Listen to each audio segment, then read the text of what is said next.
Ер нь одоо орон сууц юу гэдгийг нөгөө оршин суугчдад бас хэрэгтэй шүү дээ үзэгчдэд. Яг одоо ямархуу өнгөний зохицолтолгой байдгийг хамгийн анхан шатны те үндсэн гэх юм да.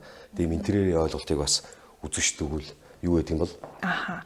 Ер нь бол өнгөн дээр анхан шатны ер нь хүмүүс мэдвэл зохих нэг дүрэн байдаг. Тэр нь бол 60-ыг харьцах нь 30, харьцах нь 10 гэсэн дүрэн байдаг. Энэ 60, 30, 10. Энэ юу гэсэн үг вэ гэхээр 60 гэдэг нь болохоор ер нь яг үндсэн өнгө ордог. Жишээлбэл энэ загварын байран дээр харахад шаргал цайвар өнгө ерөөхдөө 60% та орсон, үндсэн өнгөд орсон байгаа.